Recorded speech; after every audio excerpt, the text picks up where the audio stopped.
Dr. Leora Venn always believed in the impossible. Not that she had much choice, working at an underwater research dome on Europa, where everything from the air you breathe to the coffee you drink is a testament to human stubbornness. The dome itself was a tired old beast, creaking under the weight of an ocean that desperately wanted in. Seemed like the ocean had more brains than the people running things up top. "Hey Ven, you ever think they built this thing out of leftover refrigerator parts?" grunted Mitchell, the dome's resident expert on breaking everything he touched. Leora shot him a look that could curdle milk. "Only on days ending in Y, Mitch." The research dome, officially designated Eureka Beta, had seen better days, if better meant a time when things didn't leak or spark every 5 minutes. Surrounding them, the alien marine life of Europa flitted about like bored celebrities at a gala. Not that the Zephyr, the mysteriously sentient species they were studying, seemed to appreciate the attention. Frankly, it was like the fish were mocking them. "So, what's the plan, boss?" asked Quigley, a junior researcher with a penchant for asking questions right when you least wanted to answer them. "Try not to drown," Leora replied. "Or electrocute ourselves, or become fish food," Quigley grinned. "Sounds like a full day." They were there to study the Zephyr, after all, a species that had turned the tables by studying them back. Creepy but fascinating if you liked being ogled by creatures that looked like a cross between a jellyfish and a disco ball. The day had started like any other, alarms blaring, Mitchell cursing at a console, and Leora wondering if she should have gone into accounting. It wasn't until the Zephyr made their presence truly known that things took a nosedive into the kind of oddity that made you question your life choices. "Dr. Venn," crackled the PA system, its voice as smooth as gravel. "We have a situation." "When don't we have a situation?" Leora muttered, making her way to the control room, where the dome's command center looked like a junkyard designed by a schizophrenic. The monitor in the center flickered to life, showing an image of the Zephyr's representative, because apparently they'd decided to get all diplomatic on them. The alien appeared as a shimmering, translucent mass, its voice like a choir of angry bees. "Dr. Leora Venn," the Zephyr began, their voice echoing with an unsettling harmony. "We have observed your species with great interest and regrettably concern." Leora crossed her arms, feigning nonchalance. "Great, aliens are concerned about us." "Can this day get any better?" "It can," replied the Zephyr, ignoring her sarcasm with the skill of someone who'd dealt with humans before. "We propose a challenge." Mitchell snorted from his corner. "What, a dance-off?" "An intergalactic sports tournament," continued the Zephyr, unperturbed. "Win, and we offer the digitization of your consciousness, an upgrade if you will. Lose, and well, let's not discuss that. Sounds like a raw deal," Quigley muttered.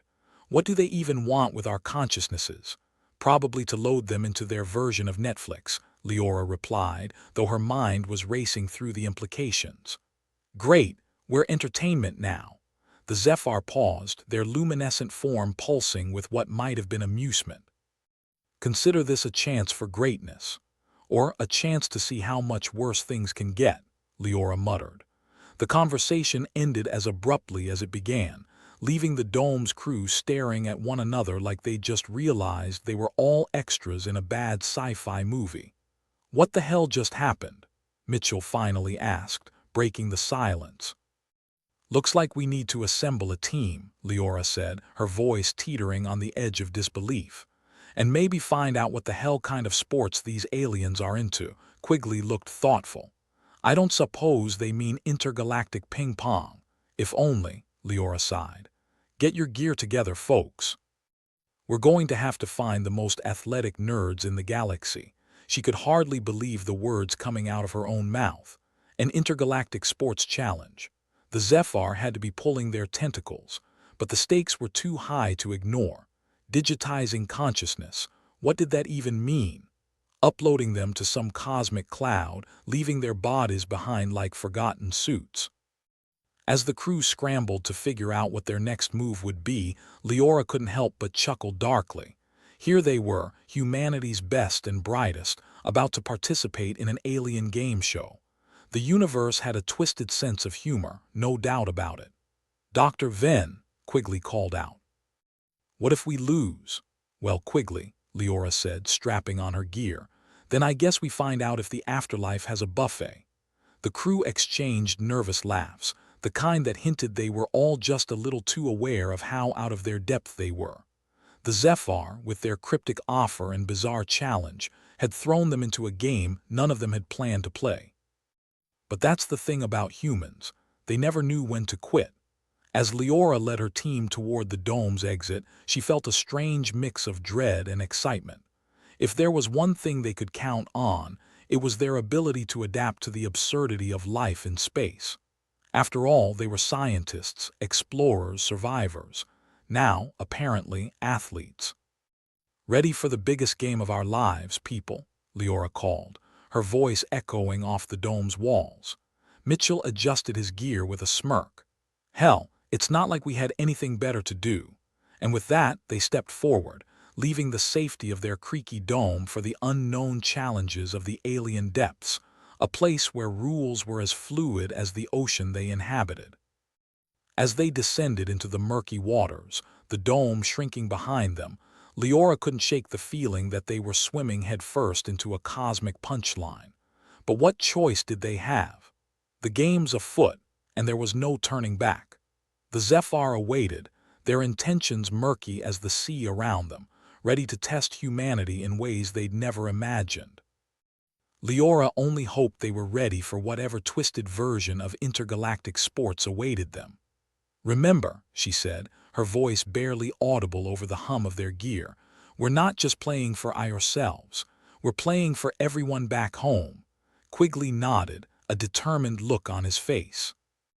"Let's make sure we're the ones who win." In the eerie silence of Europa's depths, their path was clear, to face the Zephyr and prove that humanity wasn't just another species to be catalogued and dismissed. They were players in a game of cosmic scale, and they weren't about to back down. The Zephyr's challenge loomed ahead, a test of endurance, skill, and the very essence of what it meant to be human. And for Dr. Leora Venn and her team, failure was not an option.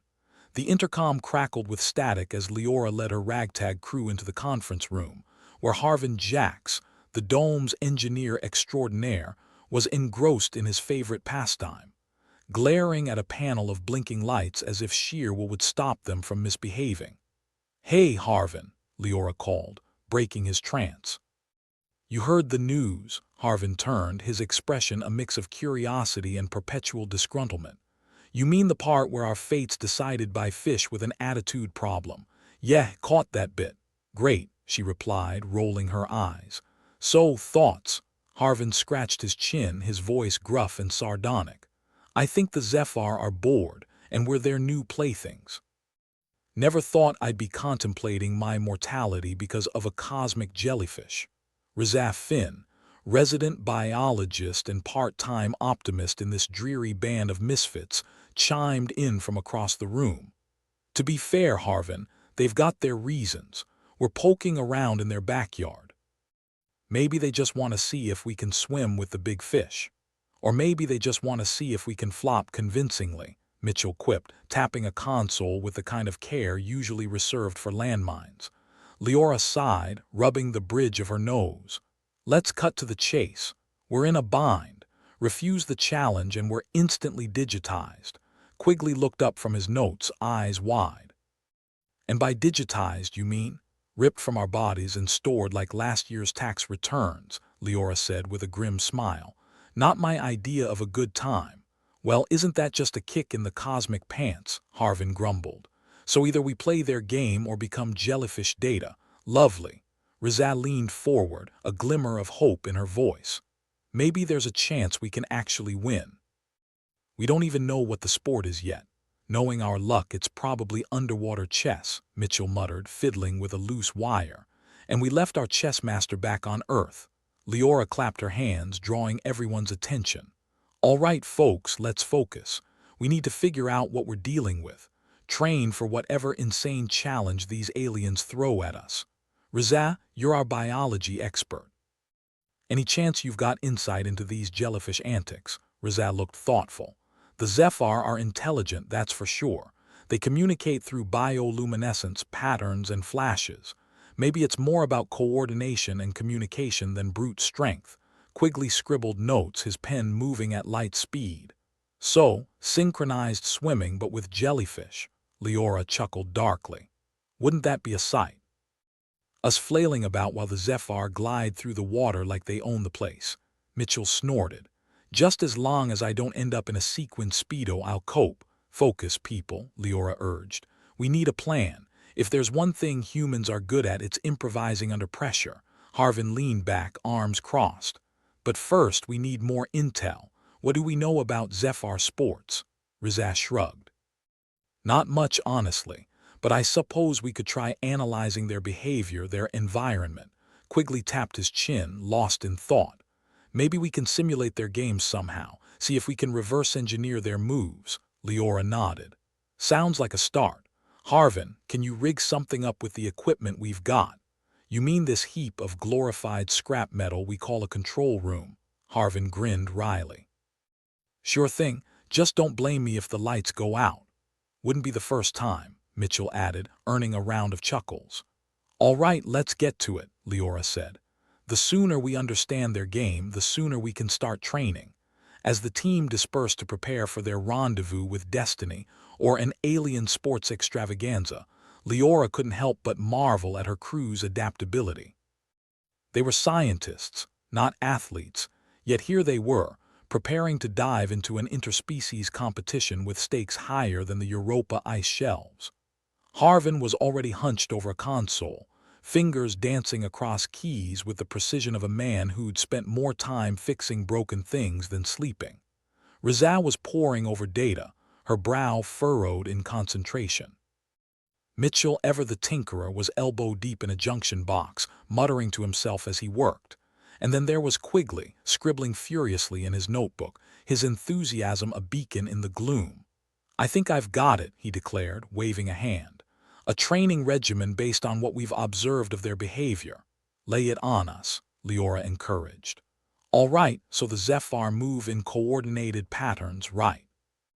It's all about teamwork and timing. We simulate that. Practice moving in unison, responding to cues. Mitchell raised an eyebrow. So synchronized swimming after all, Quigley shrugged. Maybe not literally, but something like it. We've got to think like them, move like them. Harvin, can we program the dome systems to create similar light patterns for us to follow? Harvin snorted. I can try. Just don't expect miracles. This place was designed by committee of monkeys, from what I can tell. Rizat chimed in, her eyes gleaming with a mixture of apprehension and excitement. I bet if we can anticipate their moves, we stand a chance. It's like playing chess with lights and gestures. Let's just hope the Zephyr aren't grandmasters, Leora quipped, a sardonic smile playing on her lips. As the crew delved deeper into preparations, a sense of camaraderie began to form. They were an odd bunch, thrust into an even odder situation, yet they found solace in each other's company. It wasn't about individual glory. It was about survival, about proving humanity's worth in the most unusual arena imaginable. The hours ticked by, marked by the hum of machinery and the occasional swear word from Harvin's corner. Slowly but surely, the team pieced together a rough simulation of the Zephyr's movements, their alien patterns mirrored in the glow of the dome's lights. All right, Leora called, her voice echoing in the cramped space. Time for a trial run. Let's see if we can keep up with these jellyfish. The crew gathered, lining up in the center of the room, eyes fixed on the blinking lights. Leora felt a surge of determination. This was their chance, their moment to prove that humanity wasn't just a curiosity but a force to be reckoned with. Ready? She asked, glancing at each of them in turn. Mitchell, ever the cynic, cracked a grin. Born ready. With a nod, Leora gave the signal and the simulation began. Lights flashed in intricate sequences, a dance of color and motion that demanded absolute focus. The crew moved as one, struggling to keep pace with the patterns that seemed to taunt them with their complexity. Sweat dripped down foreheads, Breaths came in sharp gasps, but they pressed on, refusing to yield. It was a chaotic symphony, a frantic ballet, and despite the odds they found a rhythm, a fragile harmony amidst the chaos. As the simulation wound down, the crew slumped to the floor, exhausted but exhilarated. They'd stumbled, faltered, but they'd also learned, adapted. Not bad for a bunch of amateurs, Harvin admitted, wiping his brow. Rizab beamed, her excitement infectious. We're getting there. We just need more practice. Leora nodded, feeling a glimmer of hope. It wasn't much, but it was something. All right, let's regroup. We've got a lot of ground to cover, but we're not out of this yet. As they prepared for another round, Leora couldn't help but chuckle at the absurdity of their situation.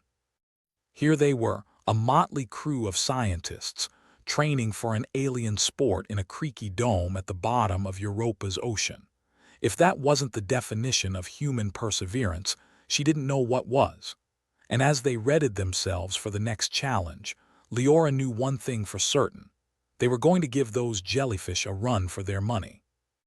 Or, at the very least, make them think twice before underestimating the resilience of humanity. The crew of the Eureka Beta weren't exactly thrilled about their latest endeavor, training for an alien sport they could barely fathom.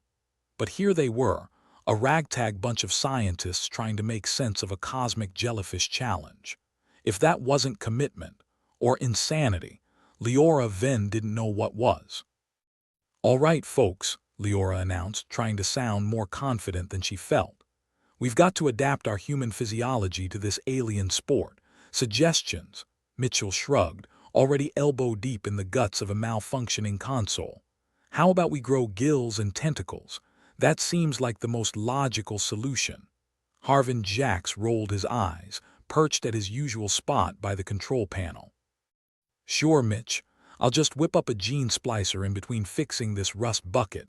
No problem, Leora smirked. We're fresh out of gene splicers, I'm afraid. Rizah, any insights? Rizah Finn, eternally optimistic even at the bottom of an alien ocean, rubbed her chin thoughtfully.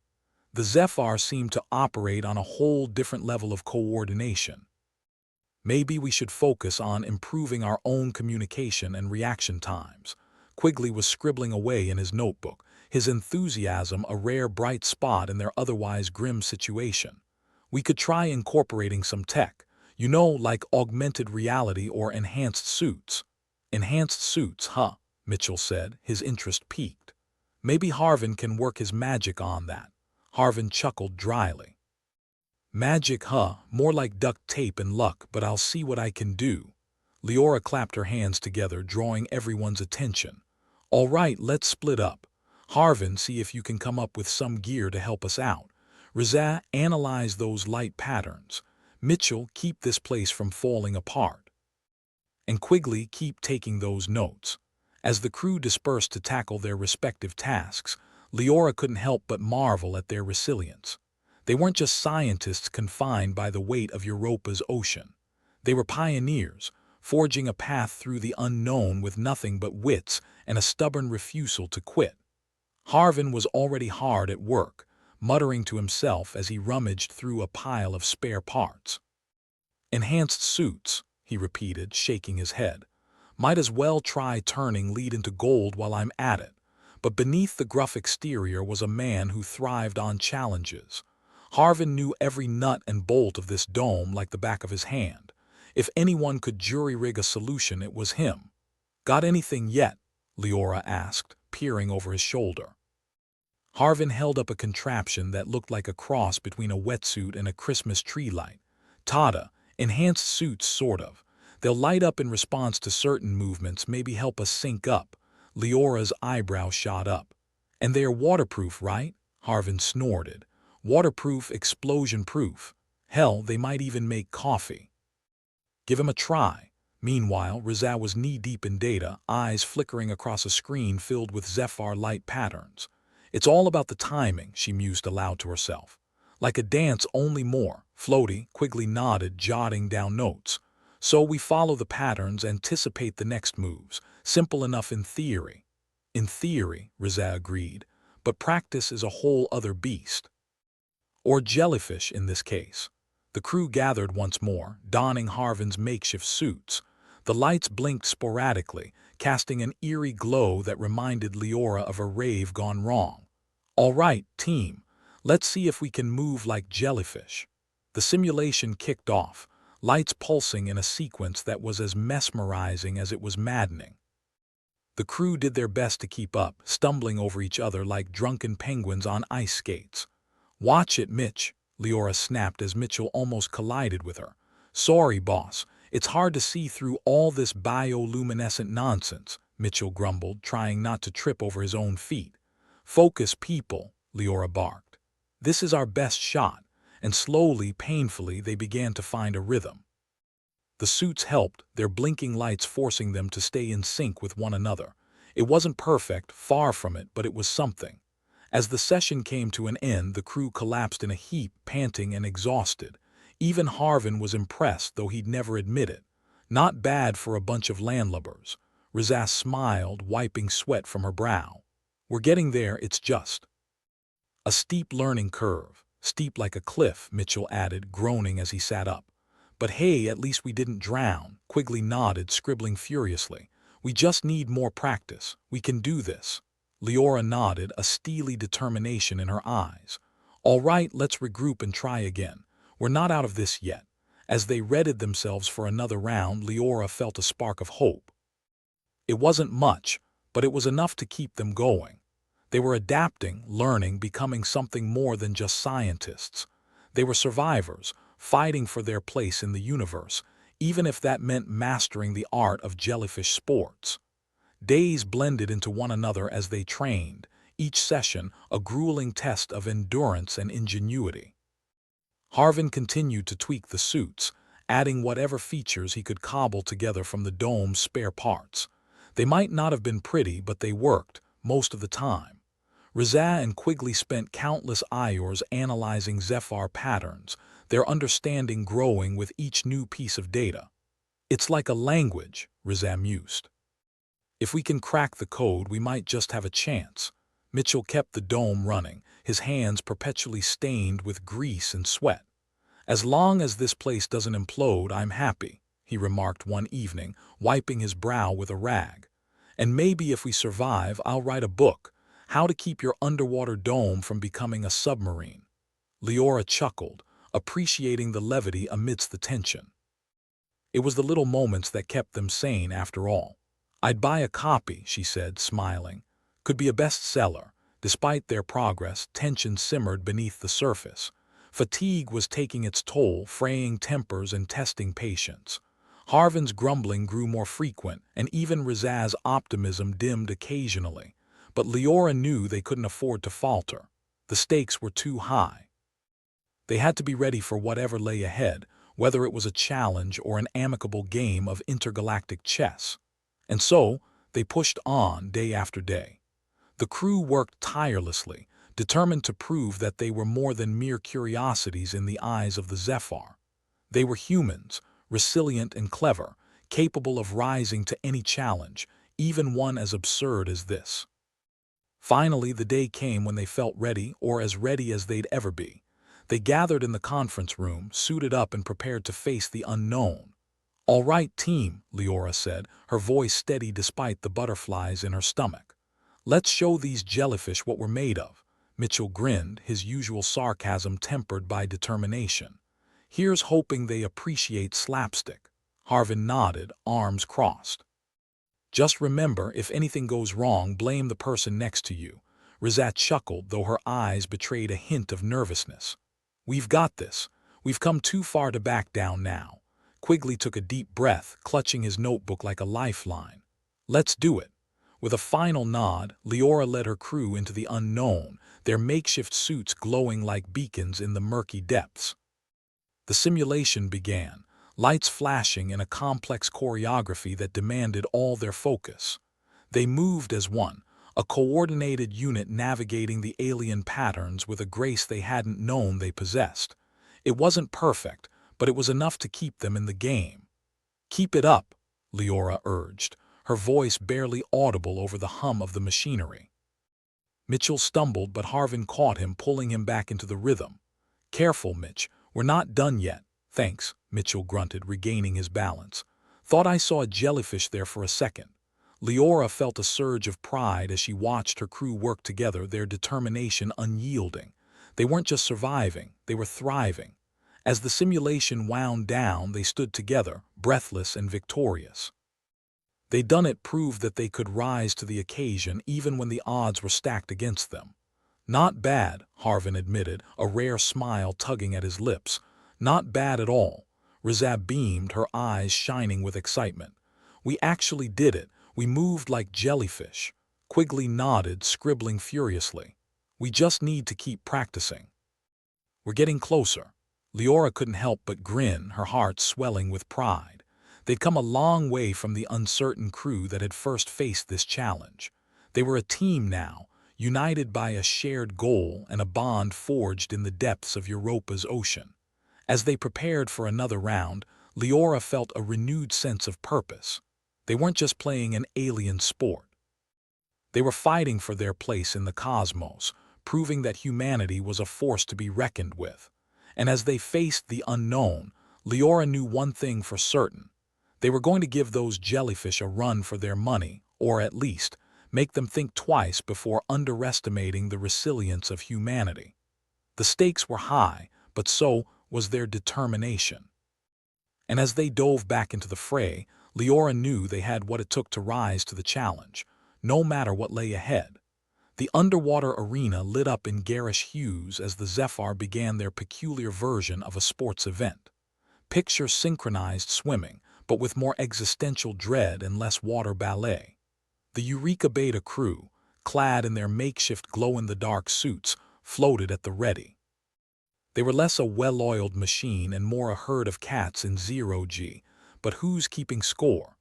"All right, team," Leora then announced, her voice echoing with the confidence of a captain who really wished she were somewhere else. "Remember, don't drown, don't get electrified, and try not to get turned into digital sushi." "Easy as pie," Mitchell muttered as he tightened the strap on his suit.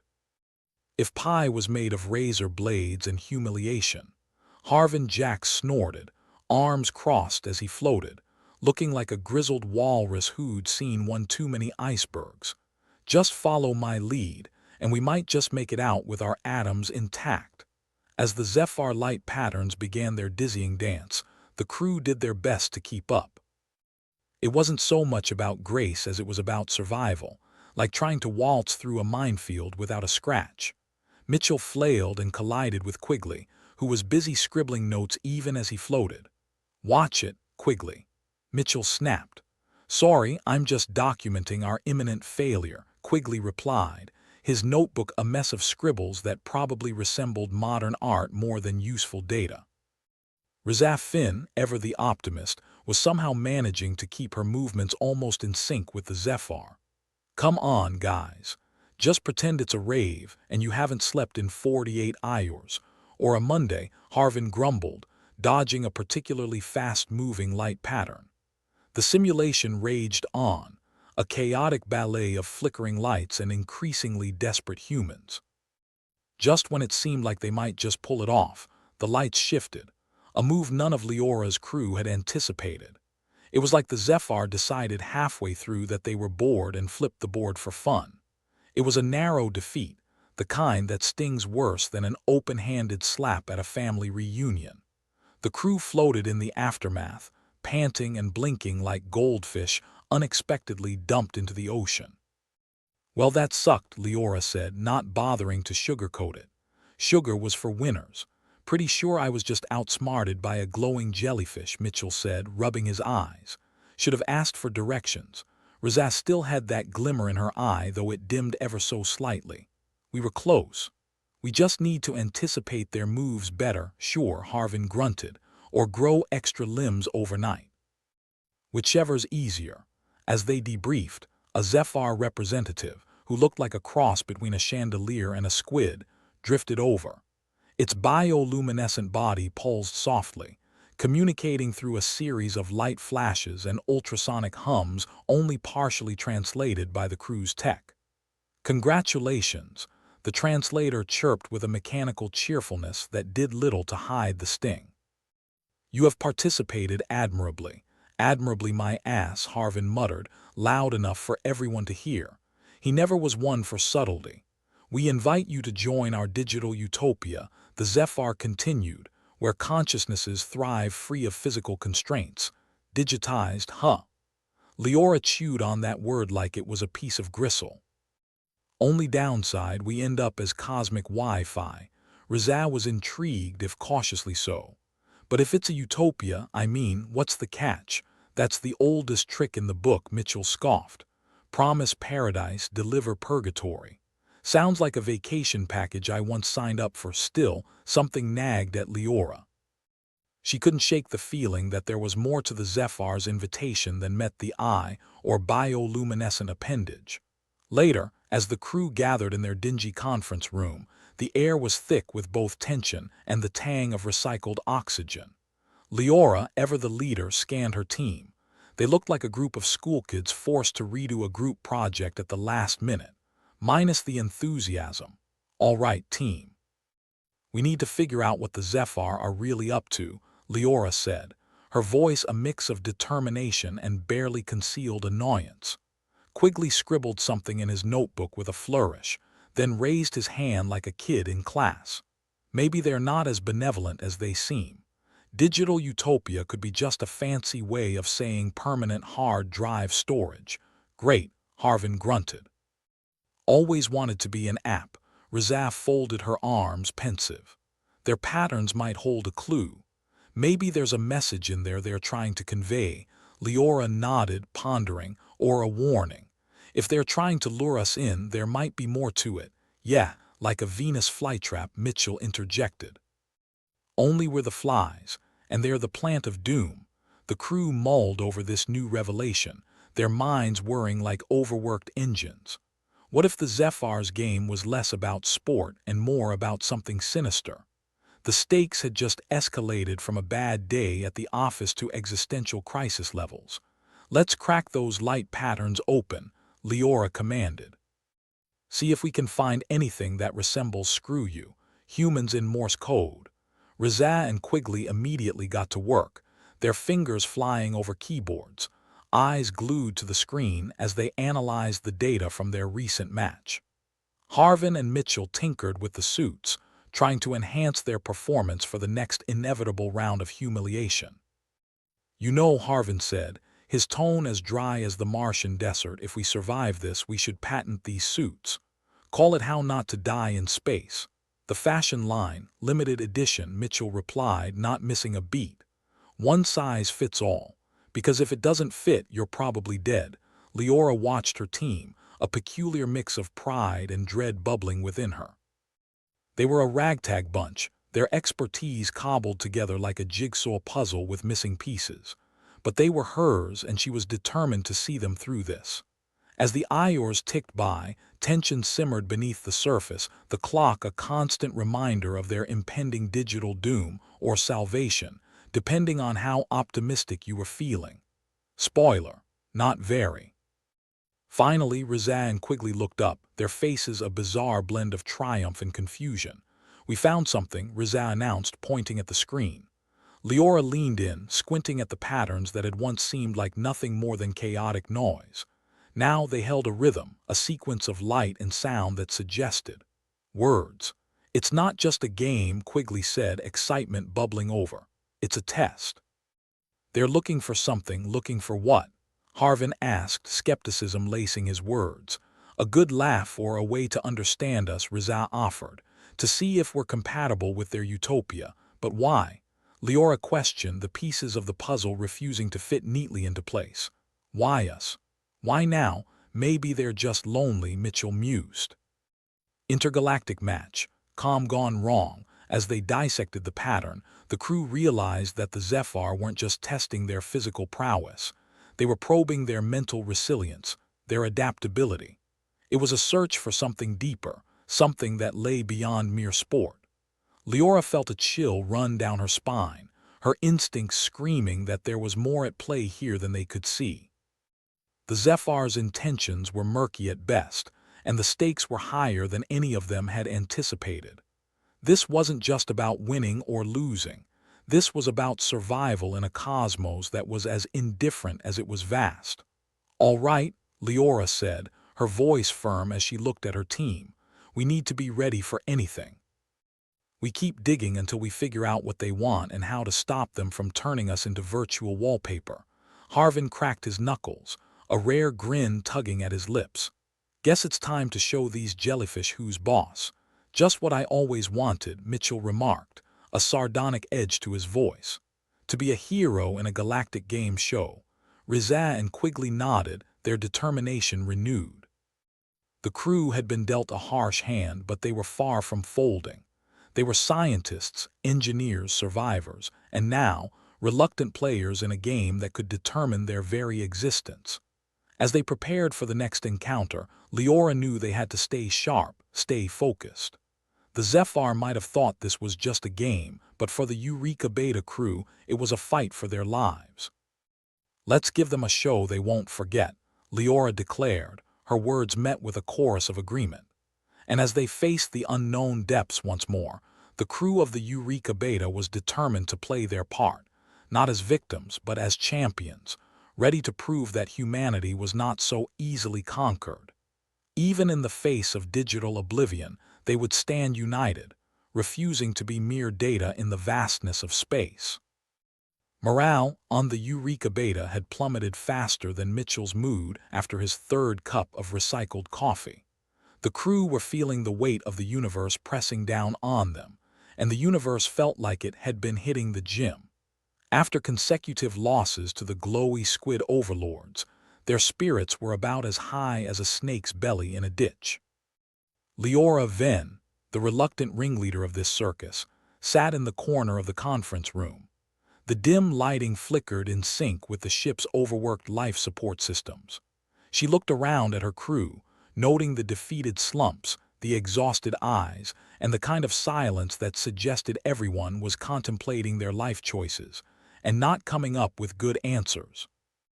Mitchell had his helmet off and was attempting to rub some circulation back into his face. "Next time someone suggests an intergalactic exchange program, remind me to pass," he grumbled, his words dripping with sarcasm. "This whole thing is starting to feel like an interstellar prank." "Yeah, cosmic candid camera," Harvin Jax added, his voice rough like sandpaper and just as comforting. "Smile, you're about to get digitized." Rizza Finn, ever the bundle of misplaced optimism, was hunched over her console, squinting at lines of alien code that looked more like a drunk octopus had taken a typing class. "Listen," she said, a spark of hope cutting through the gloom, "I think I found something." "If it's our dignity, let it go," Mitchell replied. "It's long gone now." Rizza ignored the remark, too caught up in her discovery to be derailed by their gallows humor. "There might be a flaw in their digitization process," she explained, her voice carrying the tiniest hint of desperation and excitement, "like finding a $20 bill in a pair of jeans you haven't worn in months." Leora leaned forward, interest piqued. "A flaw? Explain what you're seeing." Rizza tapped at the screen, her fingers moving like the keys were personally responsible for her troubles. "The Zephyr's digital utopia is supposed to be seamless, but look here." She pointed at a series of data blotches on the screen. "These anomalies suggest there's a lag before the consciousness transfer fully integrates." "English, Rizza," Harvin said, ruffling his thinning hair. "You know the language the rest of us speak. It means," Rizza started slowly, emphasizing each word, "we might have a window of opportunity, a glitch if you will, a chance to interrupt the process if things go south." "South," Mitchell snorted. "More like the flaming depths of hell." Quigley, who had been scribbling what looked like angry hieroglyphics, chimed in. "So we could potentially avoid becoming sentient screensavers." "Possibly," Rizza admitted, cautious optimism weaving through her voice. "But it's a small window, tiny really." "Good news," Harvin said, clapping with the enthusiasm of a man applauding his own funeral. "We've gone from 0 chance of survival to 1%. Pop the champagne." Leora sighed, the kind of deep, bone-tired sigh that seemed to echo through the ship. "We've got to make that 1% count," she said, trying to muster a rallying spirit that was quickly losing its shine. But we can't do it if we're falling apart at the seams. The problem was, falling apart seemed to be the Eureka Beta crew's default setting. Mitchell was dealing with a suit malfunction that had left him half-blind in the last simulation, and Quigley's incessant note-taking was starting to grate on everyone's nerves. Even Rizah, with her unbreakable spirit, was showing cracks as she continued to try and decipher the alien code. "Hey Rizah, got any more good news in that data of yours?" Mitchell asked, sarcasm dripping like grease off a cheap pizza. "Depends," Rizah replied, her eyes still locked on the screen. "Do you consider impending doom good news?" Leora stood, her chair scraping against the floor with a harsh squeal that matched the mood. "Listen up," she said, her voice cutting through the tension like a knife through butter. "We've got a shot. It's a long one, but it's there. We need to get our act together before we're uploaded to the cosmic cloud." "Better than getting rained on," Harvin said, his grin as lopsided as ever. Rizah's eyes flickered between screens as she continued to dig through the code, the glow illuminating her face like some kind of spectral glowstick. "We need to figure out how to trigger the flaw at the right moment." "It's going to take perfect timing." Leora nodded, knowing full well that perfect timing was not their forte. "Harvin, Mitchell, I want you two on suit duty. We can't afford any more malfunctions. Quigley, keep documenting. We might need every scrap of info if this goes pear-shaped." "Already is," Quigley muttered, pen scratching furiously. "It's like writing a manual for a blender, only the blender's on fire." The crew fell into an uneasy silence, the kind that hangs heavy, like a storm cloud refusing to break. They were exhausted, physically and emotionally, with the weight of their predicament pressing down harder than a hangover after a night at a Martian bar. "All right," Leora said, trying to infuse some steel into her words. "Let's get to work. We turn this ship around or we go down trying." "On the bright side," Mitchell said, leaning back and stretching his neck until it cracked, "if we fail, at least we won't have to deal with this crappy coffee anymore." Rizah, finally pulling her gaze away from the screen, offered a tired smile. "Always looking on the bright side, huh?" "Somebody has to," Mitchell replied, shrugging. "Even if it's just a dim bulb in a dark room." Leora watched her crew resume their tasks, each one of them a cog in the ragtag machine they called a team. She saw the fatigue in their eyes, the weariness in their movements, but also the spark of determination. A tiny, flickering ember that refused to be snuffed out. As the hours ticked by, the quiet hum of the ship was only broken by the tapping of keys and the occasional frustrated sigh. Harvin and Mitchell tinkered with the suits, trying to coax them into functioning like they were supposed to. Quigley's pen danced across the page, capturing every detail, every fleeting hope. "Why do we always end up in messes like this?" Mitchell asked, his voice lowered as he looked up from the tangle of wires he'd been wrestling. "Because we're the kind of people who say yes when everyone else is smart enough to say no," Harvin replied, his smile crooked but genuine. "And we never learn," Mitchell added. "Gluttons for punishment." "Sounds about right," Leora said, watching them with a mixture of exasperation and affection. They were a mess, but they were her mess. Rizah's fingers danced across the screen, her eyes sharp and focused. She was the linchpin, the one who might just pull a rabbit out of the hat and save them all, if the rabbit was digital and the hat was an alien computer system. "Got something," Rizah suddenly announced, her voice breaking the monotony. "I think I can create a temporary overload in their system, just long enough to cause a glitch." "Perfect," Leora said, relief threading through her voice. "Let's get ready to use it. Next time we're in the arena, we'll be prepared." Harvin cracked his knuckles, a sound that somehow felt like a declaration of war. "Let's give these Zephyr jellyfish a surprise they won't forget." As the crew prepared for what could be their final confrontation with the alien overlords, an unspoken understanding passed between them. They were tired, disheartened, and ready to bite the bullet, or the digital equivalent thereof.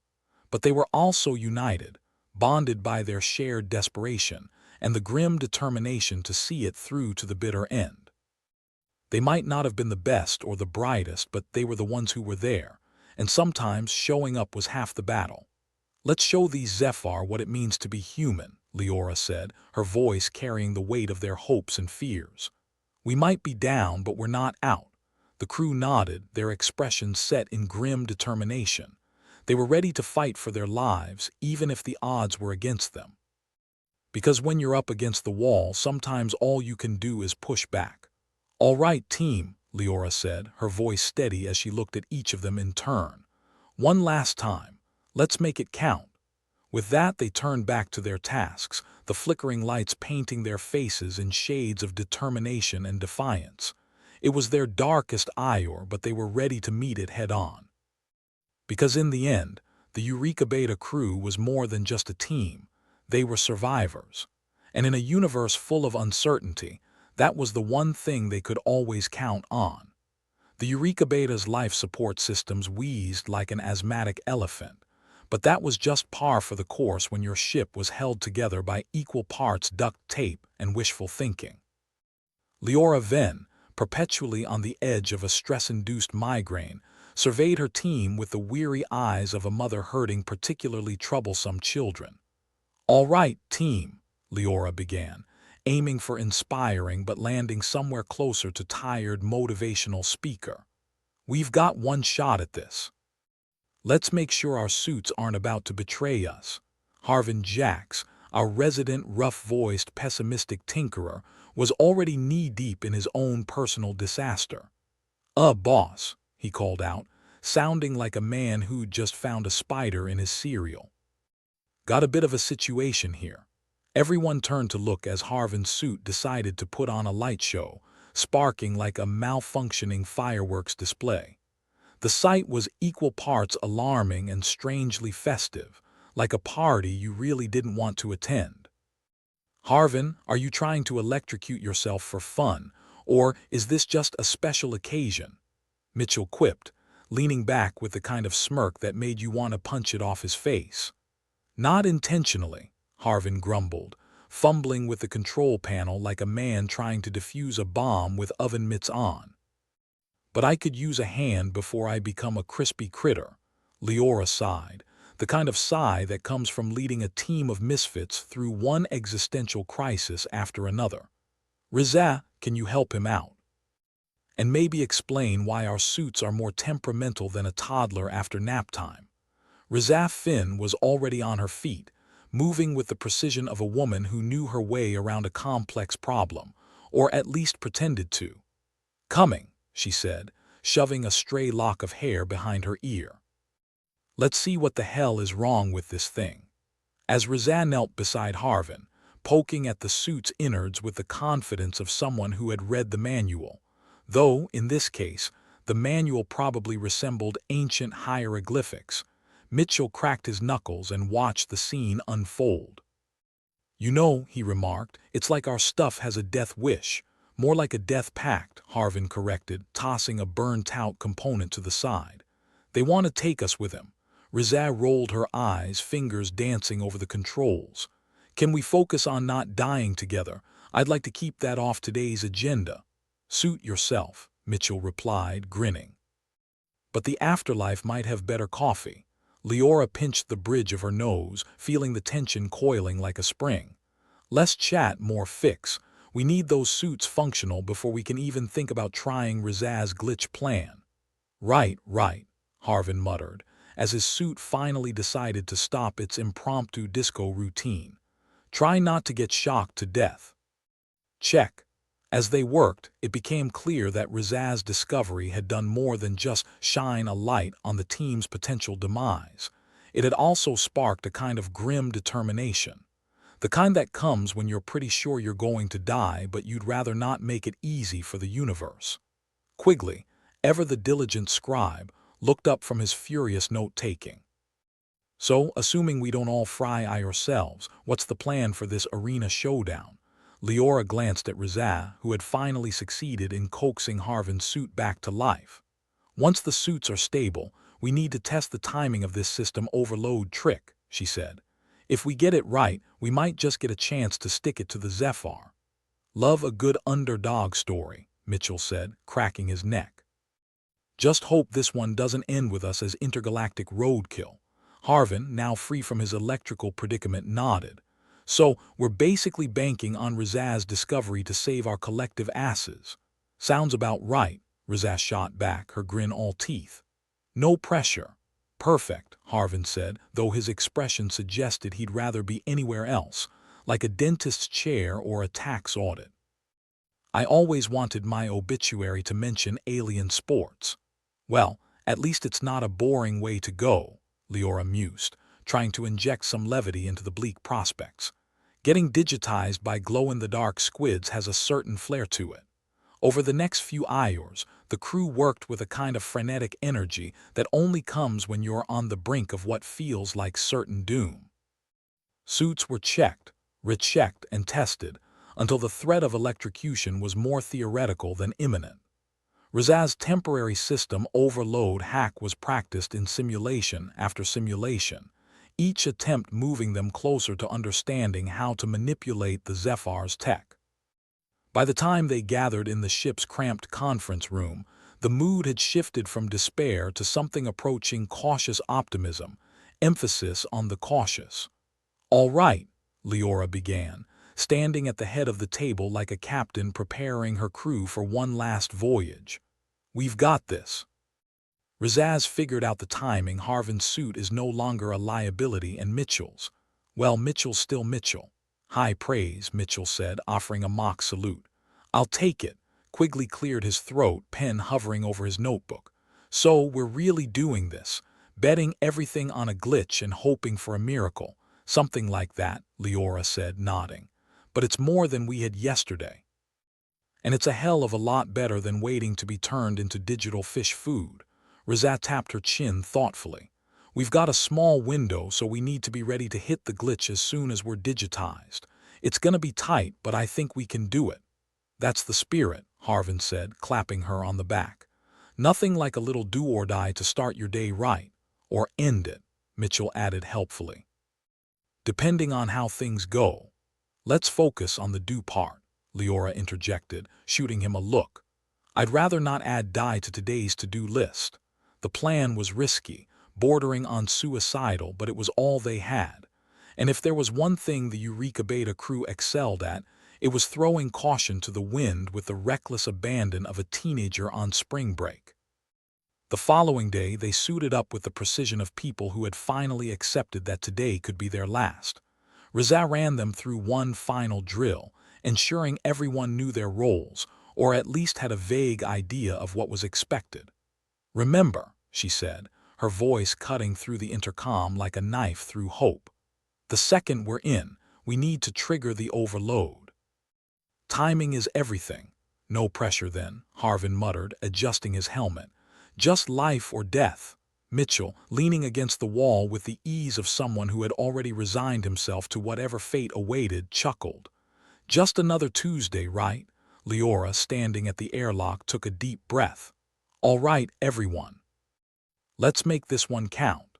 With those words, they stepped into the airlock, the doors hissing shut behind them with a finality that was both comforting and terrifying. The countdown began, the seconds ticking away like a metronome marking time before the plunge. As they were whisked away into the digital void, the familiar sensation of being tugged at the seams of reality hit them. It was the same feeling they'd had every time they'd faced the Zephyr before, a disorienting rush that left them breathless and spinning. But this time, there was a difference. This time, they had a plan. The arena unfolded around them, a pulsating expanse of bioluminescent waters and shifting currents. The Zephyr, those damnable glowy squids, were waiting, their forms undulating with an otherworldly grace that was both beautiful and grotesque. "All right, gang," Leora's voice crackled through the comms, a lifeline in the chaos. "Get ready to hit it, Rizaz." "Copy that," Rizaz replied, her fingers dancing over invisible keys as she prepared to disrupt the Zephyr's system. "On my mark." The crew assembled in formation, the glow-in-the-dark suits casting an eerie glow against the aquatic backdrop.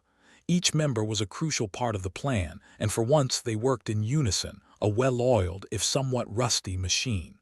"Mark!" Rizaz shouted, triggering the overload like a conductor cueing the orchestra, and just like that, chaos erupted. The arena flickered, the digital landscape shivering as the Zephyr system hiccuped. It was a small disruption, a mere blip in the grand scheme, but it was enough to momentarily throw their captors off balance. "Go, go, go," Leora commanded, her voice cutting through the dissonance as the crew sprang into action. Mitchell, leading the charge, barreled forward with the reckless enthusiasm of a man with nothing left to lose. Harvin flanked him, his movements precise and deliberate, while Quigley lagged behind, pen forgotten in the heat of the moment. As the Zephyr scrambled to regain control, the crew seized the opportunity, slipping through the digital labyrinth like phantoms. The arena's currents, once treacherous and unyielding, now seemed to part before them, guided by Rizaz's deft manipulation. "Keep moving," Leora shouted, adrenaline fueling her every step as she urged them onward. The Zephyr, their composure shattered, retaliated with a barrage of digital obstacles, a last-ditch effort to corral their rebellious captives. But the crew, driven by desperation and the slim hope of survival, refused to yield. "Almost there," Rizak called, her voice a beacon as she guided them through the chaos. But victory was not assured. The Zephyr, regrouping with astonishing speed, launched a counterattack, their tendrils reaching out like grasping shadows. "Move faster," Leora urged, the taste of freedom tantalizingly close. In the end, it was Harvin who made the difference, his quick thinking and even quicker reflexes buying them the precious seconds they needed. With a final surge of effort, the crew breached the final barrier, the digital world collapsing behind them like a house of cards. They emerged, breathless and battered, but undeniably victorious. As they regrouped on the other side, the enormity of what they'd accomplished began to sink in. "We did it," Mitchell said, his voice a mixture of disbelief and triumph. "We actually did it. Never doubted us for a second," Harvin replied, though his grin betrayed the lie. Rizaz, exhausted but elated, allowed herself a moment of satisfaction. "Looks like that 1% paid off." Quigley, still scribbling furiously, looked up with a triumphant smile. "I guess this is one for the record books." Leora, her heart still pounding from the adrenaline, regarded her crew with a mixture of pride and relief. They'd defied the odds, cheated death, and come out the other side stronger for it. "All right, team," she said, her voice steady despite the tumult of emotions. "Let's go home." With that, they turned back to the ship, the flickering lights casting their shadows long against the corridor walls. They had survived against all expectations, and in the process discovered what it truly meant to be human. Because in the end, the Eureka Beta crew was more than just a team of misfits, they were survivors. And in a universe full of uncertainty, that was the one thing they could always count on. The familiar hum of the conference room's fluorescent lights did little to lift the mood of the Eureka Beta's ragtag crew. They sat scattered around the table, each member lost in their own thoughts, though Mitchell was busy carving a smiley face into the table with a particularly sharp penknife. It wasn't the first time he'd vandalized ship property, but it was the first time Leora didn't care enough to stop him. "You know, I think that might void our warranty," Leora said dryly, her eyes fixed on the knife as if it were the most interesting thing in the room. "Warranty? This ship's been out of warranty since the Big Bang," Mitchell replied, looking up with a grin that was all teeth and no sincerity. "Besides, something to remember me by when we're all digital sushi." "That's the spirit," Harvin chimed in, rubbing a grease-smeared hand across his equally greasy face. "Nothing like a little gallows humor to pep us up before another stab at interspecies sports." "Speaking of stabs," Rizaz said, spinning her chair around to face the table, "we're gonna need to be surgical with this next attempt. If I even breathe wrong, the whole plan could blow up in our faces. And wouldn't that just be a treat?" Quigley muttered, scribbling away in his ever-present notebook, the pages filled with observations and half-formed thoughts. His pen had become an extension of his arm at this point, and Leora half expected him to start writing in his sleep. Harvin leaned back, causing his chair to creak ominously. At least with my suit fixed, I can focus on not dying in a spectacularly embarrassing way. Thank the stars for small mercies, right? Small mercies are about all we've got left, Leora said, pushing her chair back and standing up. She glanced around the room, taking in her crew, her mismatched, barely functional family, and let out a sigh that carried the weight of 1,000 failed attempts. All right, team. One more round, one last shot. Let's make it count. The words hung in the air like a challenge, one they couldn't afford to ignore. Not with the stakes as high as they were, and not with the Zephyr breathing down their necks, ready to turn them into cosmic fish sticks at the first sign of weakness. As if on cue, the intercom crackled to life, a harsh reminder of their reality. Prepare for digitization in 10 minutes, the voice said, scratchy and impersonal like a bored bureaucrat announcing a tax increase. Failure to comply will result in immediate termination. Ah, bureaucracy at its finest, Mitchell quipped, sliding the penknife back into his pocket. Where would we be without rules and regulations, eh? Probably alive and sipping cocktails on a beach somewhere, Harvin replied, standing up with a groan. Instead, we're about to become glowing amoebas in an alien fishbowl. Try not to drown, Rizaz said, her tone serious despite herself. The last thing we need is a repeat of yesterday. Dying just the once is enough for me, thanks, Leora said, nodding for Quigley to wrap up his notes. Let's go show those glowy bastards what humans are made of. With a final nod of camaraderie, they turned and filed out of the conference room, the door sliding shut behind them with a soft hiss.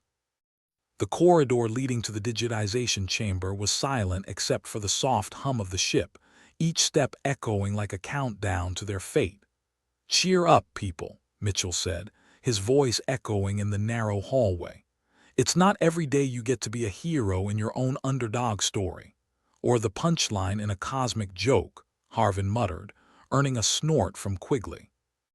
Hey, if we're gonna go down, might as well do it with style, Rizza added, adjusting her suit settings as they walked. Besides, who knows? Maybe today's the day we finally stick it to the Zephyr. Leora found herself smiling at that, a small but genuine expression that felt foreign on her face after so many days of grim determination. Let's make sure of it, she said, her voice steady and filled with a resolve that hadn't been there before. As they reached the digitization chamber, the familiar glow of the machinery washed over them, casting long shadows on the floor. The crew lined up, each member taking their place with the certainty of those who had nothing left to lose. Remember, hit the glitch on my mark, Rizza reminded them, her fingers twitching with anticipation. And try not to screw it up. I'd hate to go down in history as the one who doomed humanity because of a typo. Talk about a legacy, Mitchell said, flashing a grin as he stepped into the chamber. All right, let's do this. The countdown began, each second a drumbeat in the symphony of impending doom. And just like that, the world dissolved around them, replaced by the swirling, bioluminescent chaos of the Zephyr's arena. It felt different this time, the digital waters more familiar than foreboding. Maybe it was the certainty that came with a plan, or maybe it was the knowledge that they'd been here before and survived. Whatever it was, the crew moved with purpose, their glowing suits cutting through the digital waters like knives. Ready, Rizza's voice came through the comms, calm and confident. On my mark.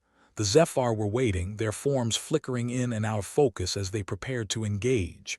But this time it wasn't just a game, it was a battle of wits, and the humans had come armed to the teeth. Mark! Rizza shouted, triggering the glitch with the precision of a surgeon. The arena flickered and shuddered, the digital landscape destabilizing just enough to throw the Zephyr off balance. Leora and the team sprang into action, slipping through the defensive net with all the grace and determination of a pack of wolves on the hunt. The Zephyr's tendrils lashed out, blind and desperate, but the humans were ready, dodging with the ease of those who had practiced this dance 100 times over. Keep pushing, Leora urged, her voice the anchor that held them steady in the eye of the storm.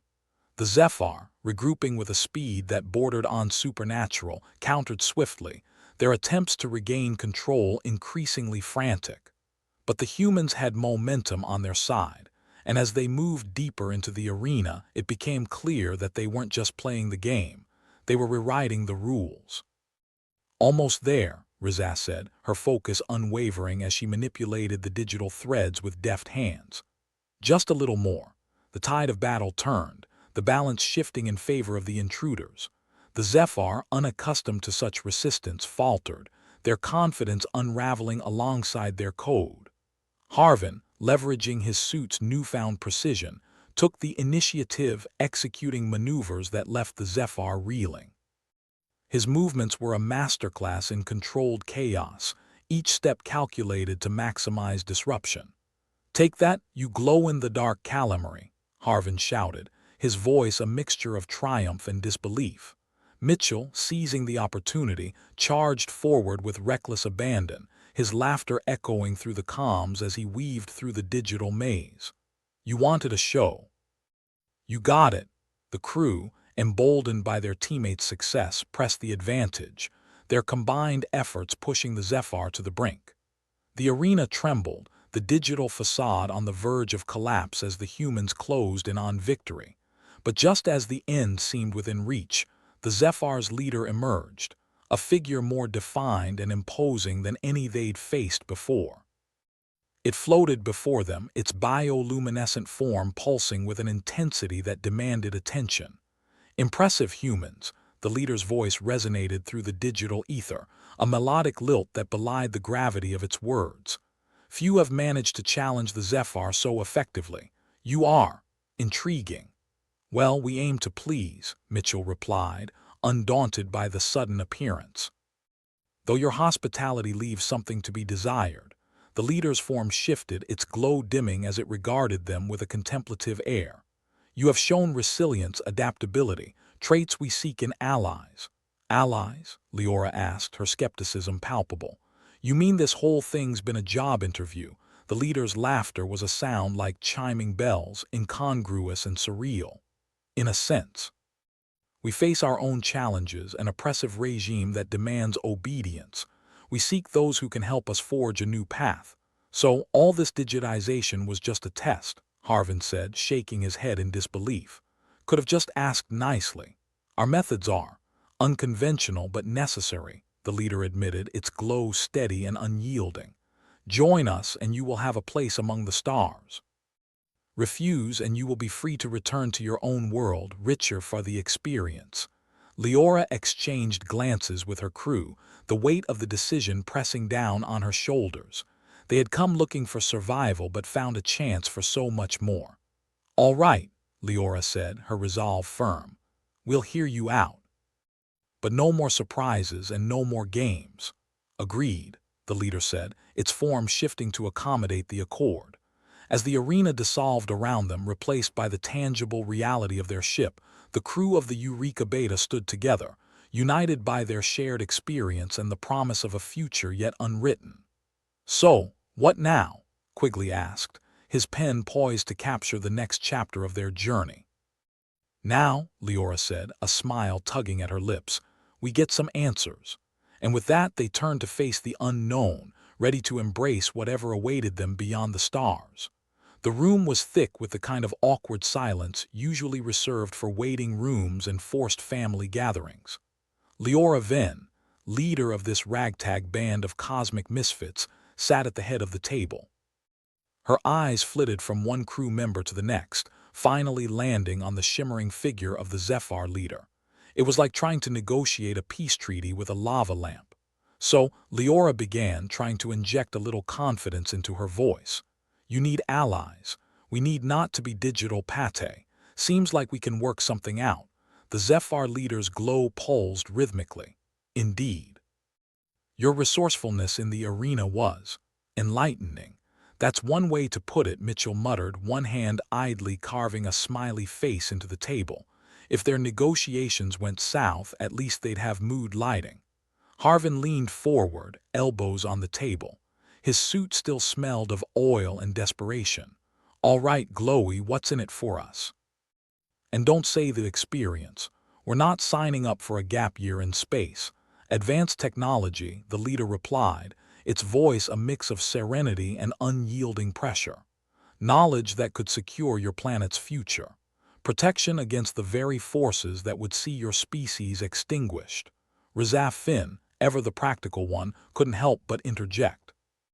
And what's stopping you from turning us into digital sushi right now? A fair question, the leader said, its glow dimming to a less threatening hue. But it would be counterproductive. We seek partners, not prisoners.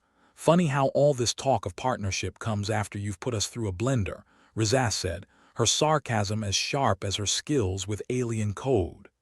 Quigley, still scribbling in his notebook, looked up. If I'm hearing this right, you're offering us a spot in the cosmic big leagues. Simply put, yes, the leader acknowledged. But it requires trust, a commodity that is often more scarce than gold in the universe. Mitchell, never one to miss an opportunity for a jab, grinned. Trust, huh? We'll have to dust off our supply from storage. Might be tucked away under blind optimism and common sense. Leora tapped the table, a signal for everyone to dial down the cynicism. All right, let's say we agree. How exactly do we help you with your oppressive regime? The leader shifted, its glow softening to a calmer shade. Our government seeks control, not balance. They fear change, the unpredictable. You've shown adaptability, resilience. Qualities that could inspire others. You want us to be the rebels leading the charge. Harvin asked, a skeptical eyebrow arching upwards. I'm flattered, but we're not exactly rebellion material. Yet you defied our expectations, the leader replied. Imagine what you could achieve with the right resources. Leora exchanged a glance with Razaf, who shrugged in a worth-a-shot kind of way. It wasn't like they were overflowing with better options. Okay, I'm in, Leora said, nodding toward her crew. Anyone else? The crew, one by one, gave their assent, their expressions a mix of trepidation and curiosity. After all, it's not every day you get to join an interstellar alliance and avoid becoming a screensaver.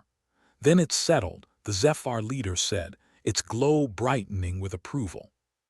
Together we will forge a path to freedom, and if we fail, Harvin asked, never one to let optimism get the better of him. Then you will have tried, the leader said, and that is more than most dare to do. Great, we're heroes before we even start, Mitchell quipped. Now about that tech you promised. The leader gestured, and the room shimmered, revealing an array of holographic displays that would make any tech geek swoon. Mitchell's eyes widened, the smiley face forgotten as visions of gadgets danced in his head. We offer you these tools, the leader said, pointing to the displays. In exchange, you will help us tip the scales. Razaf wasted no time, her fingers already flying over the holographic controls. This is some next-level stuff, Leora. If we pull this off, Earth won't know what hit it. Let's hope it's not us in the crosshairs, Harvin added, ever the pessimist. But even he couldn't hide the spark of excitement in his eyes. As the crew examined their new toys, Leora allowed herself a moment of satisfaction. They had turned a desperate situation into a promising alliance, one that could change the course of history, or at least prevent them from becoming cosmic calamari. All right, everyone, Leora said, standing. We've got a lot of work to do. Let's not squander this opportunity. The crew dispersed, each member eager to dive into their newfound arsenal, leaving Leora alone with the Zephyr leader. Why us? She asked, her voice low enough to avoid the other's ears. The leader's glow dimmed, a sign of reflection. Because you dared, and in daring you found strength. That is the essence of change. Leora nodded, letting the words sink in. Daring had gotten them this far. Maybe it could take them further still. The air around them shimmered again, and the room returned to its normal state, the displays fading into memory as the leader prepared to depart. We're counting on you, humans, the leader said, its form beginning to dissolve. Do not let us down. Leora watched as the Zephyr leader vanished, replaced by the familiar but somehow more hopeful surroundings of their ship. She let out a breath she hadn't realized she was holding. Well, she said to the empty room, at least we're not dead. With a new sense of purpose, or at least a solid plan, Leora turned and left the room, heading to join her crew in what was shaping up to be one hell of a ride. Back in the ship's conference room, now less of a chamber of impending doom and more of a brainstorming headquarters, the crew regrouped, each member buzzing with a mix of excitement and caffeine. "Okay, people," Leora said, clapping her hands to get their attention. "Let's talk strategy." Mitchell, still fiddling with his newfound tech, looked up. "I say we start by not dying. Seems like a solid first move." "Agreed," Razaz said, her eyes glued to her screen. "But we've got to be smarter than that. The Zephyr leader gave us an edge, but it's up to us how we use it." "Right," Harvin added, arms crossed.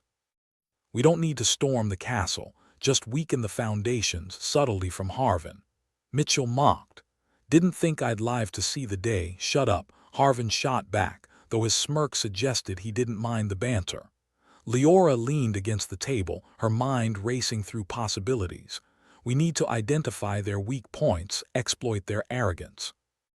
They've never faced a threat they didn't understand." Quigley nodded, scribbling furiously. "I'll start compiling their data, see if there's any patterns we can use." "And while you're doing that," Razaz said, her fingers deftly navigating the alien tech, "I'll work on enhancing our suits. Their precision could be the key. Think they come in other colors." Mitchell joked, glancing at his glow-in-the-dark ensemble. "I'm thinking something a bit more stealthy." Leora chuckled, the first genuine laugh she'd had in a while. "Let's focus on not getting fried first. Then you can worry about fashion." As the crew set to work, the ship vibrated with the hum of renewed energy and purpose. They had a long way to go, but for the first time, the path forward didn't feel like a death march. Hours, or maybe it was days. Time had lost its meaning in the swirl of space and strategy, passed as the crew buried themselves in their work. The ship's usual creaks and groans faded into the background, replaced by the steady rhythm of progress. "All right," Leora said, gathering the crew once more. "Where do we stand?" Razaz pushed her chair back, gesturing to a holographic map she'd conjured up. "Enhanced suits are ready. They'll sync with the alien tech, boosting our reaction times and communication." "Good," Leora nodded. "Quigley, I've found some inconsistencies in their security protocols," Quigley replied, his pen tapping against the table. "With a bit of luck we can slip through unnoticed." "And luck's never been our strong suit," Harvin grumbled. "But at least we've got something to aim for." "Then let's make it count," Leora said, her voice steady. "This is our chance to rewrite the rules. Let's not waste it." As the crew prepared to embark on their mission, a sense of unity settled over them. They were a motley bunch at best, a dysfunctional family at worst, but they had found strength in their shared struggle. Mitchell, ever the optimist, clapped Harvin on the back. "Ready to save the universe, one snarky comment at a time." "Wouldn't have it any other way," Harvin replied, his grin as greasy as his face. With their plan in place and determination in their hearts, the crew of the Eureka Beta set off to face the unknown. They were armed with knowledge, fueled by hope, and driven by a stubborn refusal to back down. As the ship hummed to life, Leora couldn't help but reflect on how far they'd come. They had begun this journey as reluctant participants, thrust into a game they never asked to play. But now they were players in their own right, ready to carve out a new destiny.